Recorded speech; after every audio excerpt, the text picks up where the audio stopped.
a chi fortuna non mancherà.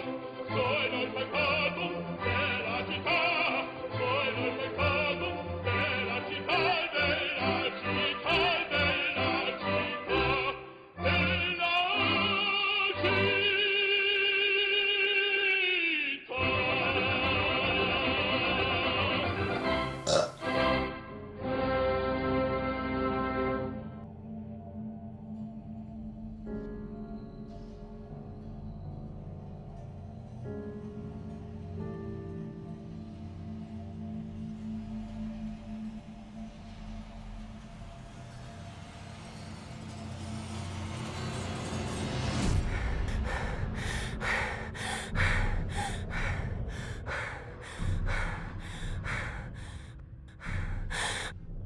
Don't worry, it was only a bad dream. Everybody has nightmares once in their life, so don't worry about it and get some kip.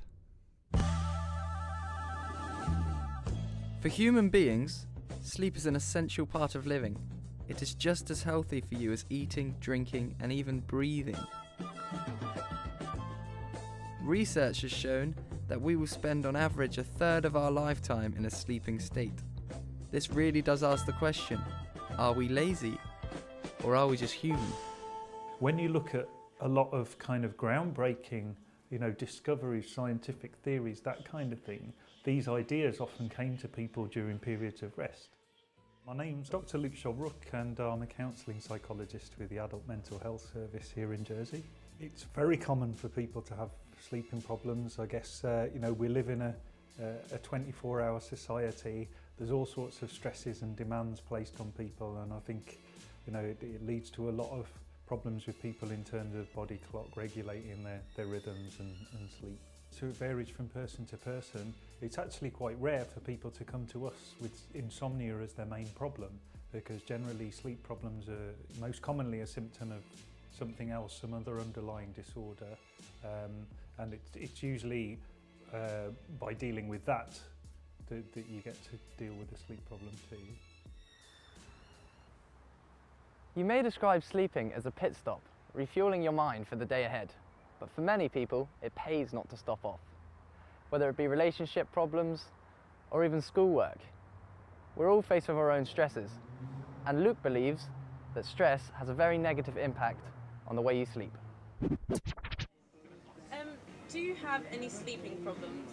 No, I have a sleep problem because I'm putting the TV on, I'm fall asleep till 2 o'clock in the morning. I keep in car parks, on the street, everywhere, Yeah. I think it's fantastic sometimes. No, do you? No. Obviously, for some folk, sleeping isn't exactly a big problem. But for people like Bradley Horton, some nights can be unpredictable. I always have trouble getting to sleep. It takes about half hour, 3/4 an hour to actually drop off. And I wake up like 2, 3 in the morning, cold sweats. It's just really frustrating. So at the moment, I've got lots of assignments due and I'm guessing I'm like stressing about that sort of thing. And like my childhood as well. My mum and dad got divorced when I was at a really young age, so like I haven't really had a father figure there for me. So I moved here with my grandparents when I was 13. And I don't know if might be a figure of why I can't sleep. I'm worrying about it. I think it must have been after I started schooling. Because like primary school and secondary school, you have a set routine, 9 till 3. But since I've started Highlands College, like it's different hours sort of thing. Like one's 9 till 5, one's 11 till 6 or something. And it's just like when you're in a routine to get out of a routine sort of thing. I try to, like when I wake up, I either read a book, go on my iPad, or just like watch telly really quietly, just to keep my mind active. But it's annoying because like on a weekend during the summer, you want to have a line as much as possible. But because like when I get up, like when I'm awake, I can't go back to sleep again.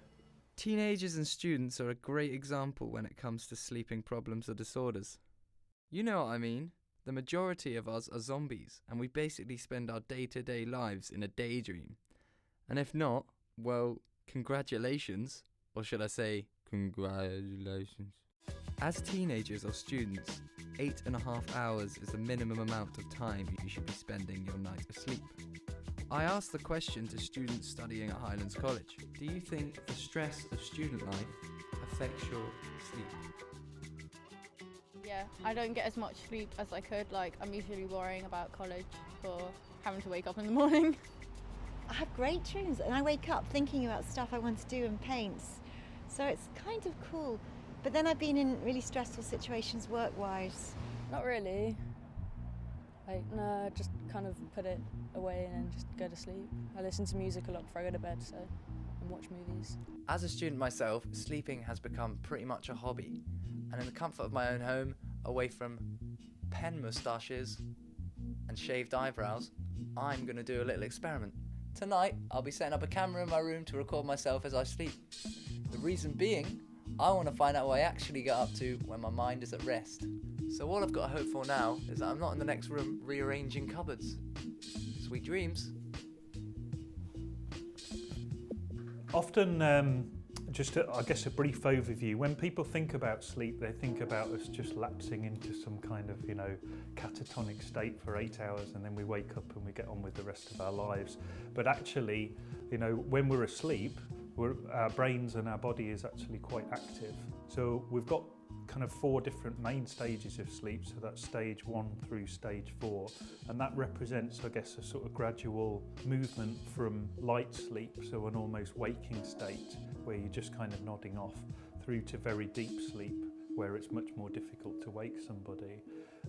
And then there's a 5th stage of sleep that's absolutely necessary to everybody, that we all experience 3 or 4 times every night, which is the REM sleep, which is the rapid eye movement, the one we've all heard of really, during which the body's paralysed but the brain's very active, and that's the state in which we dream.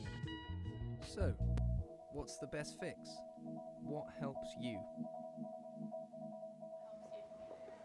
Hot milk before bed. Tea.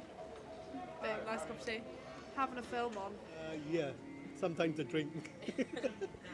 I would consider it though, to try and help me, because I'm starting uni in September hopefully, and obviously the sleeping pattern's getting a lot worse. In the medication versus meditation debate, for me there's no argument, and meditation would win out every time.